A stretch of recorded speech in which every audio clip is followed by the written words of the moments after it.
friends, welcome to my channel. Today we are going to start a new chapter number 3, that is pair of linear equation in two variable. Okay, इससे पहले हम लोग पढ़ चुके हैं polynomial chapter number 2. अब हम लोग पढ़ने वाले हैं chapter number 3 pair of linear equation in two variable. तो सबसे पहले हम लोग ये समझेंगे, इंट्रोडक्शन समझेंगे इसका कि ये है क्या चीज़. ठीक है, लीनियर इक्वेशन टू वेरिएबल किसको कहेंगे, इसके बारे में सबसे पहले समझेंगे कि इस पूरे लाइन का मतलब क्या हुआ, pair of linear equation in two variable. Okay, सबसे पहले ये समझेंगे. उसके बाद समझेंगे कि इसका जनरल फॉर्म क्या होता है, कैसा होता है ये देखने में linear equation in two variable. ठीक है, जनरल फॉर्म के बाद समझेंगे कि इसका मेथड क्या होता है सॉल्व करने का. ओके, कैसे कैसे इसको सॉल्व किया जा सकता है.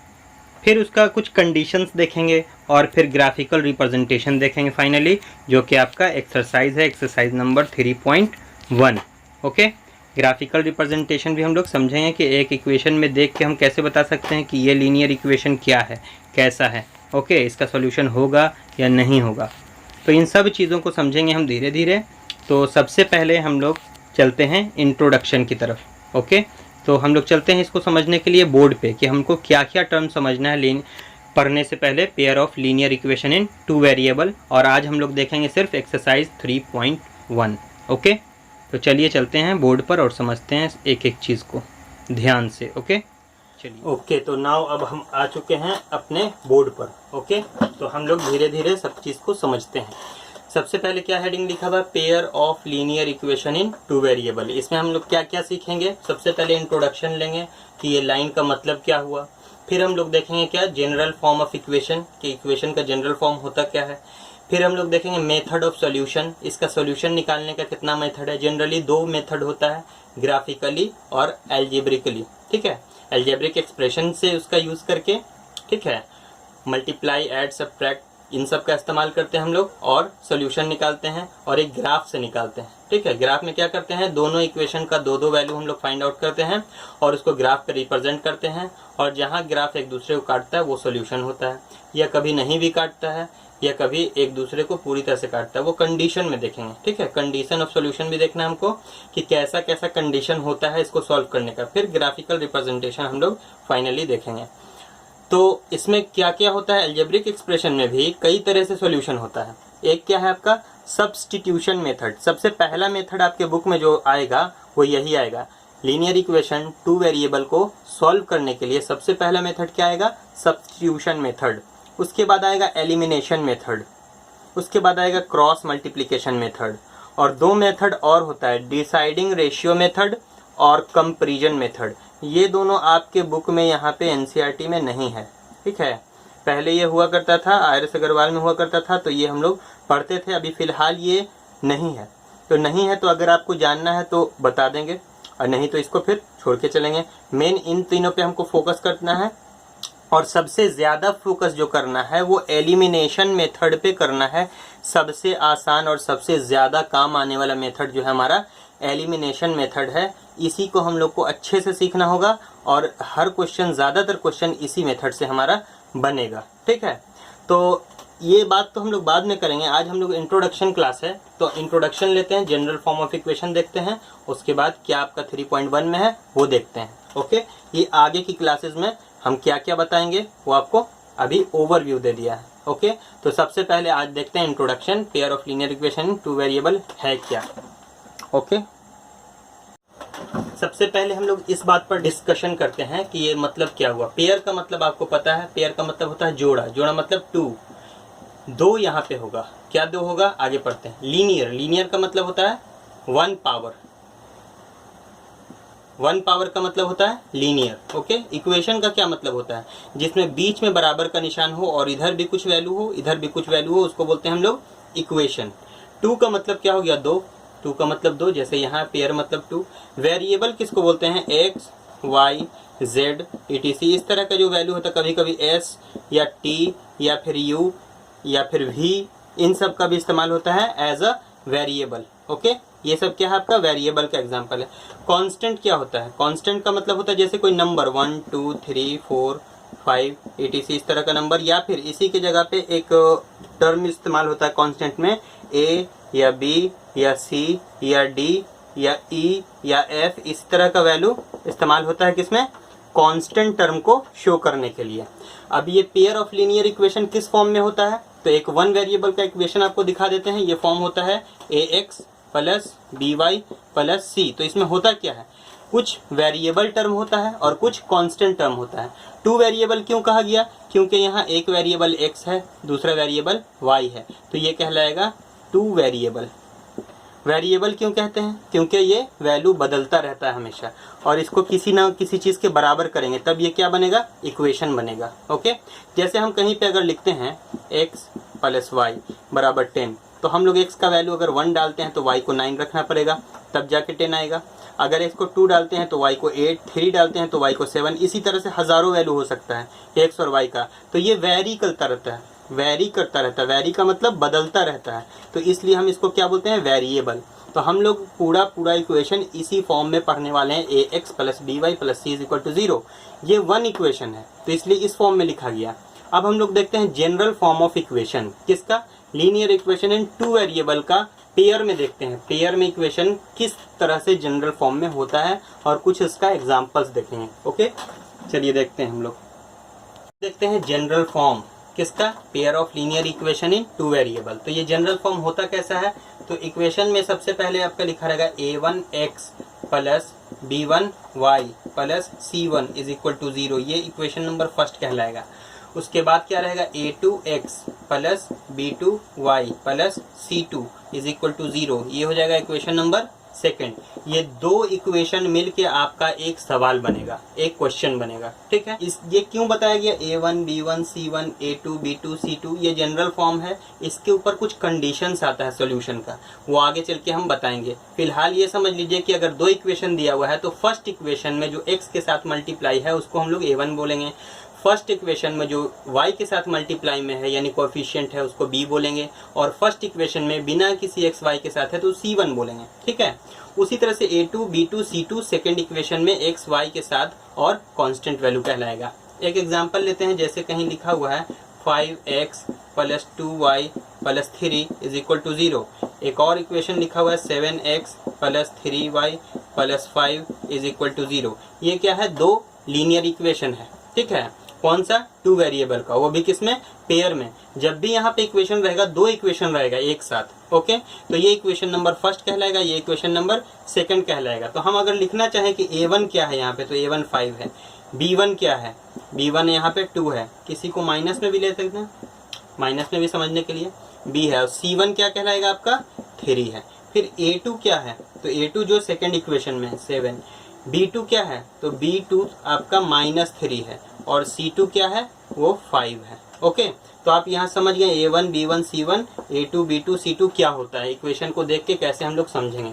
तो ये आपका क्या हुआ, जनरल फॉर्म ऑफ इक्वेशन कि जनरल फॉर्म कैसा होता है। ओके, चलिए अब आगे दूसरी चीज़ को समझते हैं। तो पहले एक्सरसाइज में आपका क्वेश्चन जो है वो ग्राफिकल रिप्रेजेंटेशन से रिलेटेड है। ओके, तो हम लोग सबसे पहले ये समझ लेते हैं ग्राफिकल रिप्रेजेंटेशन कैसा होता है पेयर ऑफ लीनियर इक्वेशन का। तो तीन तरह का ग्राफ यहाँ पे आपको ऑब्जर्व होगा। कैसा कैसा, एक ग्राफ ऐसा होगा जो एक दूसरे को क्रॉस करेगा, इधर से एक गुजरा एक इधर से गुजरा, तो दोनों एक पॉइंट पर इंटरसेक्ट कर गया। ओके, एक ग्राफ ऐसा होगा जो दोनों एक ही साइड से ऐसे गुजरा, एक ग्राफ, पहला ग्राफ ये है।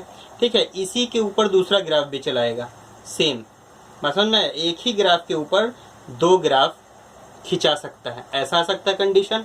उसके अलावा एक तीसरा कंडीशन आता है, वो तीसरा कंडीशन क्या होगा, तीसरे कंडीशन में होता क्या है, एक ग्राफ ऐसे गुजरेगा तो दूसरा ग्राफ भी ऐसे ही पैरेलल गुजर जाएगा, यानी एक दूसरे को ये कभी इंटरसेक्ट नहीं करेगा। ये एक ग्राफ है, ओके, और एक ये दूसरा ग्राफ है। ये दोनों ग्राफ आपस में एक दूसरे को कभी काटेगा नहीं। अब जब नहीं काटेगा तो कोई सोल्यूशन नहीं होगा। यहाँ हर पॉइंट पे कर देगा तो मेनी सोल्यूशन होगा, और यहाँ पे एक पॉइंट पे करा तो ये वन सोल्यूशन होगा। तो तीन कंडीशन हम लोगों को देखने को मिलता है। एक क्या है, ओनली वन सोल्यूशन। ठीक है, एक है ओनली वन सोल्यूशन। इसमें क्या है, इन्फिनाइटली मेनी सोल्यूशन। ये क्या है, मेनी सोल्यूशन। और इसमें क्या है, नो सोल्यूशन। थर्ड क्या है, नो सोल्यूशन। कोई भी सोल्यूशन इसमें नहीं निकलेगा। अब वन सोल्यूशन कब होता है इसका कंडीशन, मेनी सोल्यूशन कब होता है और नो सोल्यूशन कब होता है, ब्रीफ इंफॉर्मेशन अभी देते हैं, बाद में इसको और अच्छे से पढ़ाएंगे। ठीक है, ये समझ लीजिए कि A1/A2 अगर बराबर नहीं है किसके, B1/B2 के, उस कंडीशन में आपका ओनली वन सोल्यूशन होगा। ठीक है, मेनी सोल्यूशन कब होगा, जब A1/A2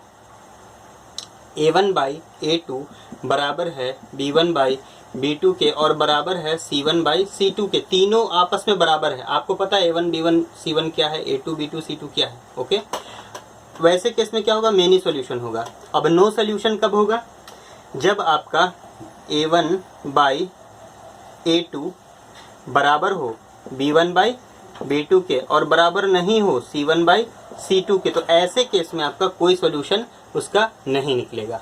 ओके, तो अब इतना आज के लिए इन्फॉर्मेशन काफ़ी है। इसके आगे का जो इन्फॉर्मेशन होगा, सोल्यूशन का जो टाइप होगा, वो हम लोग अगली वीडियो में देखेंगे जब एक्सरसाइज 3.2 पढ़ेंगे, उसमें भी ग्राफिकल रिप्रेजेंटेशन है। आज सिर्फ बात कर लेते हैं एक्सरसाइज 3.1 का, उसमें से एक क्वेश्चन आपको बताएंगे और बाकी क्वेश्चन आपके HW में होगा, होमवर्क में। फिर आगे के क्लासेज में हम और ज़्यादा रिवील करेंगे इसको। ओके, तो चलिए देखते हैं हम लोग एक्सरसाइज 3.1 का क्वेश्चन नंबर 1। तो चलिए अब हम लोग देखते हैं एक्सरसाइज 3.1 का क्वेश्चन नंबर 1। इसमें क्वेश्चन क्या कहता है, Aftab tell his daughter 7 years ago I was 7 times as old as you। ठीक है, सबसे पहला काम क्या है, आपको क्वेश्चन पूरा पढ़ना है एक बार, उसके बाद उसको पार्ट पार्ट पढ़ के उसके हिसाब से अजम्पशन करना है, यानी मानना है कुछ। और 2 वेरिएबल है तो एक को x एक को y मानना है। ओके, तो देखते हैं क्या क्या है। Aftab tell his daughter 7 years ago I was 7 times as old as you, then also 3 years from now I shall be 3 times as old as you, will be represent this situation algebraically and graphically। आपको इस जो condition बताया गया यहाँ पे, जो सवाल किया गया, उसको algebraically भी दिखाना है और ग्राफिकली भी रिप्रेजेंट करना है। ओके, तो सबसे पहले हम लोग algebraically दिखाते हैं, उसी के हेल्प से ही ग्राफिकली बनेगा। तो सबसे पहले 2 आदमी है यहाँ पे, एक आफ्ताब है और एक कौन है, उसकी डॉटर है। तो हम लोग दोनों के उम्र को मानेंगे, क्या मानेंगे, let the age of Aftab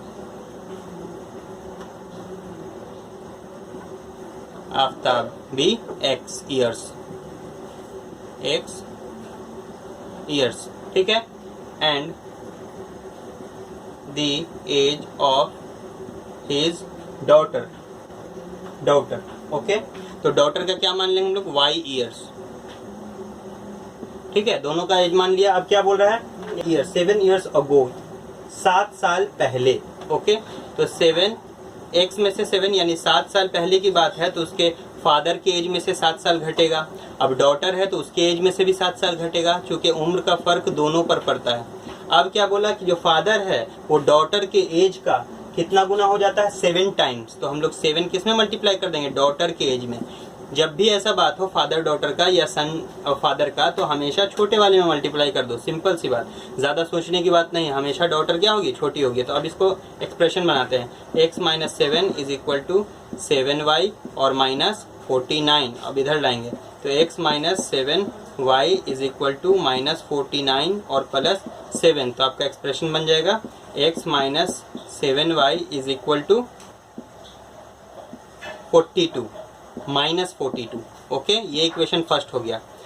next बार क्या बोलता है, ये अकॉर्डिंग टू क्वेश्चन था। अकॉर्डिंग टू क्वेश्चन अगेन इसने क्या कहा कि 3 years नाउ, यानी अभी से 3 साल के बाद। तो अभी से 3 साल के बाद तो 3 साल जोड़ेंगे इसमें भी और 3 साल जोड़ेंगे इसमें भी, 3 साल बाद की बात है। ठीक है, अब क्या बोल रहा है कि कितने टाइम्स हो जाता है, 3 टाइम्स। तो इसमें 3 से मल्टीप्लाई कर दिए तो x + 3 हो जाएगा यहाँ, और यहाँ हो जाएगा 3y + 9। ओके, अब इसको एक्सप्रेशन बनाएंगे, ये हो जाएगा x - 3y = 9 और -3। तो अब आ जाएगा x - 3y = 9 में से हम लोग 3 सब्ट्रैक्ट कर देंगे, तो क्या बचेगा आपका 6। तो ये इक्वेशन नंबर 2 हो गया। ये दोनों इक्वेशन जो बना, इसी से आपको ये एक आंसर इसका आ गया कि इसको ग्राफिक ये अल्जेब्रिकली दिखाइए, तो अल्जेब्रिकली का आंसर आ गया। अब इसको ग्राफिकली दिखाना है। ओके, तो अब इसको मिटा के ग्राफिकली आपको बताते हैं कि कैसे ग्राफिकली इसमें हम लोग प्रेजेंट करेंगे। हम लोग अजम्पशन करेंगे, अपने मन से मानेंगे कुछ वैल्यू, उसके हिसाब से सॉल्व करेंगे। ओके, देखिए चलिए, तो अब इसको हम लोग ग्राफिकली शो करने के लिए कुछ वैल्यू फाइंड आउट करते हैं। वैल्यू फाइंड आउट करने में आपको एक बात ध्यान रखना है। वो क्या ध्यान रखना है कि ये जो वैल्यू यहाँ पुट करेंगे अपने मन से x और y का, वो 10 के अंदर होना चाहिए। 1 2 3 4 5 6 7 8 9 10 के अंदर ही वैल्यू होना चाहिए, उससे बाहर नहीं होना चाहिए। क्योंकि आपका जो ग्राफ पेपर होता है उसमें 1 to 10 पॉइंट ही हम लोग जनरली डिनोट कर सकते हैं, प्लस माइनस मिला के। ठीक है, तो आपको ये ख्याल रखना है कि वो वैल्यू ग्राफ के बाहर ना चले जाए। ठीक है, तो उसको ख्याल रखते हुए हम लोग सबसे पहले कोशिश करते हैं 0 मानने का। तो हम लोग पुट कर देते हैं 0, put x is equal to 0। तो यहाँ 0 पुट करेंगे तो हो जाएगा 0 माइनस 7 प्लस y और इज इक्वल टू माइनस 42। तो यहाँ से माइनस कैंसिल हो जाएगा, तो y इज इक्वल टू हो जाएगा माइनस 42/7 है, तो माइनस माइनस खत्म, 7 6 के 42, y इज इक्वल टू 6। तो आपका एक वैल्यू ये आ गया, क्या 0 और 6, एक वैल्यू ये आ गया, पॉइंट ए मान सकते हैं इसको। दूसरा वैल्यू हम लोग क्या मान सकते हैं कि पुट कर सकते हैं हम लोग y बराबर, अब एक x का वैल्यू पुट किया तो एक y का वैल्यू पुट कर सकते हैं, कोई दिक्कत नहीं है। तो y का वैल्यू पुट कर लेते हैं हम लोग, y इज इक्वल टू 5। ठीक है, क्योंकि और कोई वैल्यू रखते हैं तो बाहर आ जाएगा। तो x minus 7 into 5 is equal to minus 42, 7 5 35 होता है, उधर जाकर घटाएंगे यानी ऐड हो जाएगा, माइनस 42 प्लस 35। तो x इज इक्वल टू यहाँ पे आपका मिलेगा 7। ओके, तो दूसरा वैल्यू ये हो गया आपका। हमेशा x का वैल्यू पहले लिखते हैं और y का वैल्यू बाद में। तो 7 और 5 ये एक पॉइंट b मान सकते हैं हमको। ये दो वैल्यू आपको मिल गया। अब तीसरा वैल्यू हम लोग निकालते हैं यहाँ से। ये दो ही वैल्यू निकालना होता है एक इक्वेशन में। ठीक है, तीसरे की ज़रूरत नहीं है।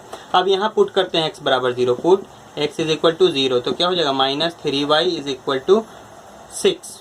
ओके, तो अब यहाँ से कैंसिल होगा, तो माइनस 3y, अब क्या लिखेंगे हम लोग, y is equal to 6/-3 cancel होकर आएगा -2। तो एक पॉइंट आपका आ गया 0 -2। ठीक है, आ गया एक पॉइंट आपका 0 -2। फर्स्ट पॉइंट ए मान सकते हैं इसको, 0 -2। अब दूसरा पॉइंट निकालते हैं। तो दूसरा पॉइंट निकालने के लिए पुट करेंगे हम लोग y, तो y को ही पुट कर दिए 0। ठीक है, तो आ जाएगा x minus 3 into 0 is equal to 6। तो x इज इक्वल टू, ये तो 0 हो चुका तो ये 6 मिला। तो दूसरा पॉइंट मिला आपको 6 और 0। ये 4 पॉइंट जो मिला आपको, ये 4 पॉइंट, इसी 4 पॉइंट को हम लोग ग्राफ पे रिप्रेजेंट करेंगे और हम लोग क्या करेंगे, अपना आंसर निकालेंगे, यानी ग्राफिकल रिप्रेजेंटेशन हो जाएगा। तो अब इसको मिटा के हम ग्राफ बता देते हैं आपको। ओके, तो अब फाइनली हम लोग इसका ग्राफ बना सकते हैं। ओके, देखिए x का वैल्यू जो है यहाँ माना था, y का वैल्यू जो माना था, उसको हमने इस तरह से इंडेक्स के फॉर्म में लिख दिया दोनों तरफ। ठीक है, अब क्या करना है आपको, ग्राफ पे उसको रिप्रेजेंट करना आता है। x बराबर 0 और y बराबर 6 यहाँ आएगा, a पॉइंट ये वाला, फिर b पॉइंट आएगा -7 और 5 यहाँ आएगा। x बराबर -7 y बराबर 5 दोनों के सामने, इसलिए ऐसे लाइन दे दिया है बराबर दिखाने के लिए। अब क्या है, x बराबर 0 y बराबर -2, तो x बराबर 0 और y बराबर -2 यहाँ आएगा, और x बराबर 6 और y बराबर 0 यहाँ आएगा। तो ये आपका एक ग्राफ मिलेगा। आगे जाके कहीं ना कहीं ये दोनों आपस में मिलेगा, लेकिन कहाँ मिलेगा वो अभी हमको नहीं पता है। अगर बड़ा ग्राफ होता तो वो पता चल जाता, लेकिन हमको यहाँ सोल्यूशन नहीं निकालना है, सिर्फ ग्राफिकल रिप्रेजेंटेशन इसका दिखाना है। ओके, तो ये ग्राफिकल रिप्रेजेंटेशन है, यही आपका आंसर हो जाएगा और एक आंसर वो होगा। ख्याल रखना है, यहाँ जो पॉइंट है वो पॉइंट दिखाना है, और जो इक्वेशन, ये सेकंड इक्वेशन है तो इसके ऊपर सेकंड इक्वेशन लिखना है, फर्स्ट है तो फर्स्ट लिखना है। ये आपका पूरा y एक्सिस है, ये पूरा x एक्सिस है। ओके, इधर निगेटिव x एक्सिस होता है, इधर निगेटिव y एक्सिस होता है। ये सब चीज़ आपको पता है, इसलिए हम इतना डिटेल में ये सब चीज़ नहीं बता रहे। इधर y डैश कहलाता है, x डैश कहलाता है, ये दोनों जहाँ मिलता है वो ओरिजिन होता है, जिसको 0 0 बोलते हैं। ये सब आपको पहले से है। तो बाकी आपको रहा, इसका जो बचा हुआ क्वेश्चन है वो होमवर्क है। ओके, तो यहाँ हम आज का क्लास एंड करते हैं। अगली क्लास में हम लोग और बहुत सारे चीज़ को सीखेंगे। ओके, तो thank you for joining me.